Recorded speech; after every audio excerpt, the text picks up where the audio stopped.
அத்தியாயம் 3. அன்று மதியம் வரையில் அர்ஜுனுடன் விளையாடியும் கொஞ்சியும் மகிழ்ந்தாள் பைரவி.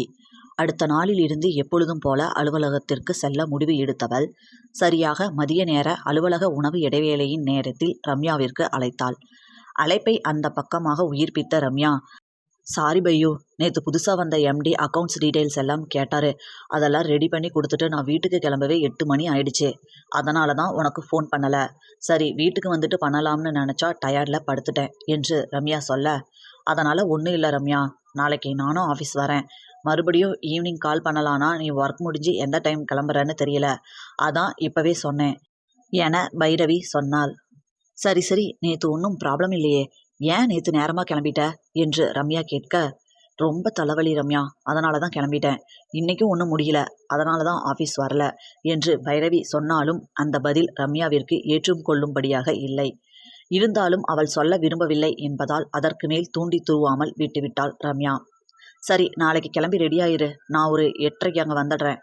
அநேகமாக இன்றைக்கும் கொஞ்சம் ஒர்க் இருக்கும் போல, நாளையிலிருந்து எப்பவும் போல ரெகுலர் டைம் தான் என்று விட்டு அழைப்பை துண்டித்து விட்டாள். அன்று முழுவதும் அர்ஜுனுடன் பொழுதை கழித்தவளுக்கு இந்த 3 வருடங்களில் இழந்த சந்தோஷத்தை எல்லாம் பெற்ற ஒரு உணர்வு. தன் அன்னையிடமும் வேலைக்கு தான் செல்ல இருக்கும் முடிவினை தெரிவிக்க அவருக்கும் அவளது இந்த முடிவு நிம்மதியாக இருந்தது. அடுத்த நாள் எழுந்தவள் எப்பொழுதும் போல குளித்து முடித்து ரம்யா வருவதற்குள் அலுவலகத்திற்கு தயாராகிவிட்டாள். ரம்யாவும் சரியாக 8:30 மணிக்கு பைரவியின் வீட்டிற்கு வந்து சேர்ந்து விட்டாள். அவர்கள் அலுவலகம் கிளம்பும் வரையில் அர்ஜுன் எழாமல் இருக்க அவன் அழுவதை பார்க்காமல் செல்ல முடிந்ததை நினைத்து நிம்மதியாக இருந்தது பைரவிக்கு. நாட்கள் அதுபோக்கில் சென்று கொண்டிருந்தது. விக்ரம் சக்கரவர்த்தி அந்த அலுவலகத்திற்கு எம்டியாக பொறுப்பு ஏற்று 1 மாதம் கடந்துவிட்டது. அனைவரும் வாயை பிளக்கும் அளவிற்கு பல மடங்கு அந்த கம்பெனியின் பெயரையினையும் லாபத்தினையும் உயர்த்தினான். பைரவி கூட நினைத்தாள், இவர் அமெரிக்கா போகாமல் இங்கே இருந்திருந்தா இந்த ஆஃபீஸை அடிச்சுக்க ஆழ்ந்திருக்காது என்று. விக்ரம் சக்கரவர்த்திக்கு அவ்வப்போது பைரவியை பார்க்கும் பொழுது எல்லாம் மனதில் எழும் ஒரு ஆர்வத்தை தடுக்கவே முடியவில்லை. அது என்ன என்று தெரியாமல் திணறினான். ஆனாலும் அவளை பார்க்கும்போது தோன்றும் உணர்வை அவனால் தடுக்கவும் முடியவில்லை, அதை ரசிக்காமல் இருக்கவும் முடியவில்லை.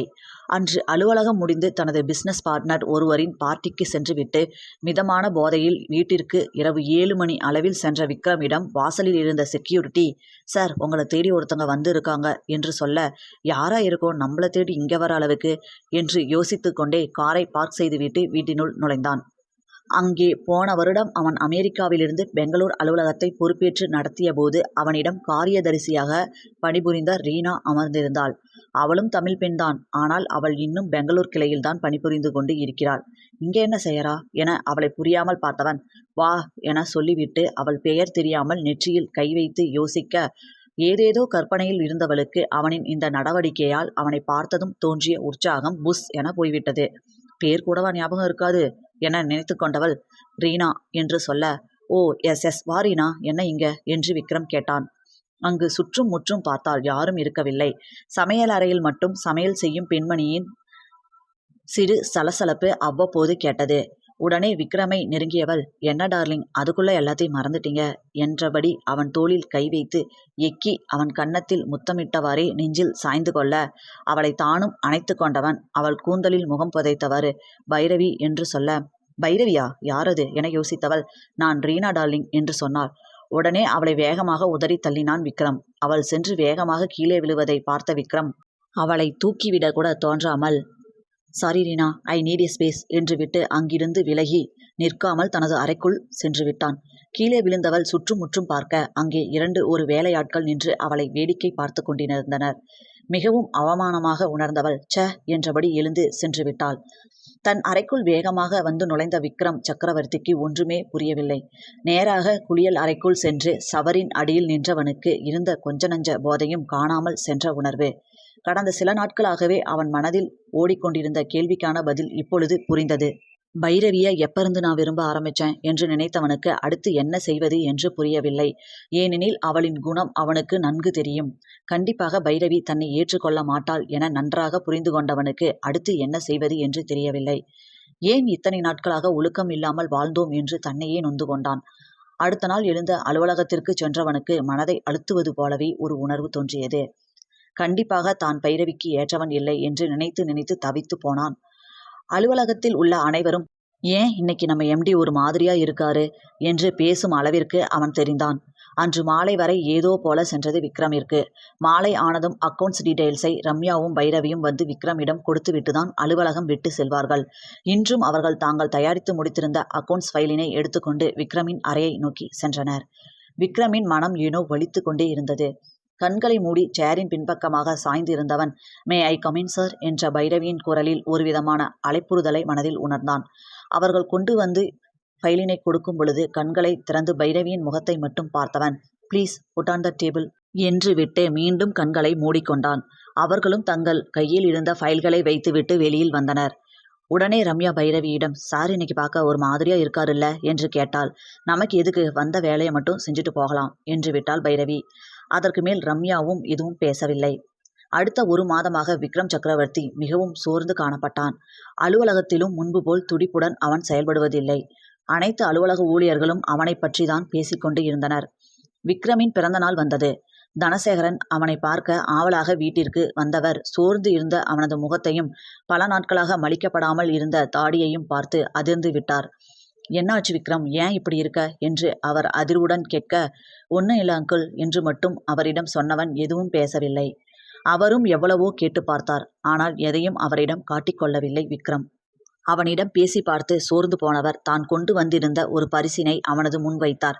ஹாப்பி பர்த்டே விக்ரம், உனக்கான என்னோட பரிசு என்றவர், எதுவா இருந்தாலும் நான் உனக்கு இருக்கேன், தயவு செஞ்சு அதை மறந்துடாத என்று கவலை தோய்ந்த முகத்துடன் சொல்லிவிட்டு கிளம்பினார். கிளம்பியவரை அங்கிள் என்று அழைத்தவன் அவர் நின்று அவனை திரும்பி பார்த்ததும், ஏன் நீங்க மட்டும் என்னை பார்க்க வரீங்க? அகிலேஷோ இல்லை தேவகியோ என்னை பார்க்க வரதில்ல.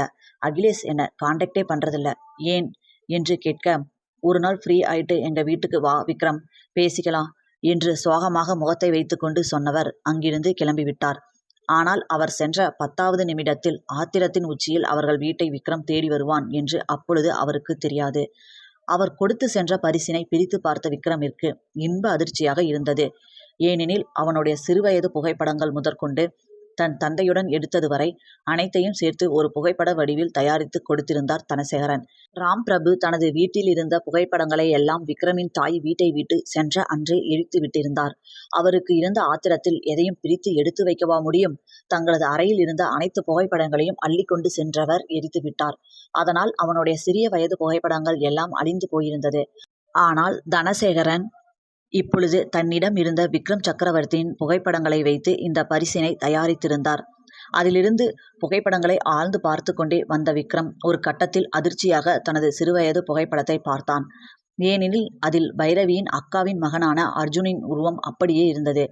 எப்படி இந்த அளவுக்கு அந்த சின்ன பையன் தன்னுடைய உருவத்தை பெற்றிருக்க முடியும் என்று அவனால் நம்பவே முடியவில்லை. அந்த பையனை புகைப்படம் எடுத்து அதில் சேர்த்து இருந்தது போல இருந்தது விக்ரம் சக்கரவர்த்தியின் புகைப்படம். அதை பார்த்து குழம்பியவனுக்கு தனசேகரன் பைரவி தங்களுடைய சொந்த ஊரை சேர்ந்தவள் என்று கூறியது ஞாபகம் வந்தது.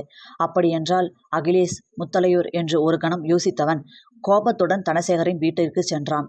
அங்கே ஹாலில் அமர்ந்து கொண்டு இருந்த தனசேகரின் முன் சென்று நின்றவன், அங்கிள் அகிலேஷ் எங்க என்றான் கோபமாக. என்னாச்சு விக்ரம், ஏன் இவ்வளோ கோபம் என்று தனசேகரன் புரியாமல் அவனை பார்த்து கொண்டே கேட்க, அங்கிள் ப்ளீஸ் அகிலேஷ் எங்க என்று மறுபடியும் அழுத்தி கேட்டான் விக்ரம். அகிலேஷ் இருந்த அறையின் பக்கமாக கையை நீட்டி காண்பித்தார் தனசேகரன். வேகமாக அங்கே சென்று கதவை திறந்தவன் அங்கே கண்ட காட்சியில் உறைந்து நின்று விட்டான்.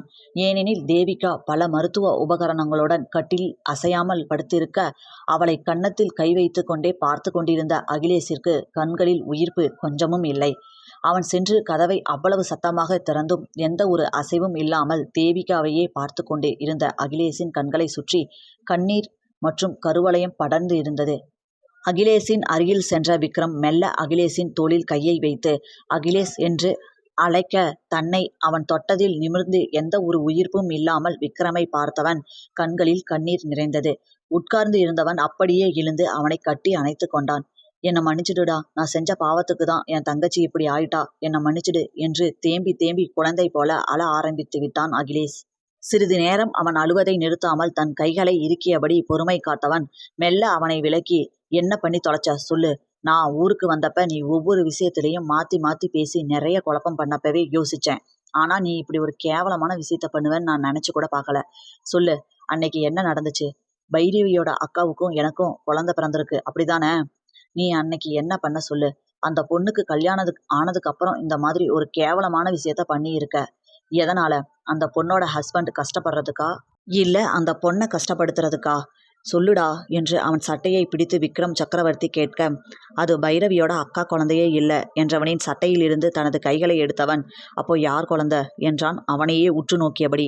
அவன் முகத்தை பார்த்து தடுமாறிய அகிலேஷ், தான் செய்த தவறுக்கு இப்போதாவது பிராயச்சித்தம் செய்தால் தனது தங்கை முழிக்க மாட்டாளா என்று நினைத்தவன், அந்த குழந்தை உனக்கும் பைரவிக்கும் பிறந்த குழந்தை என்றான் தடுமாறியபடி.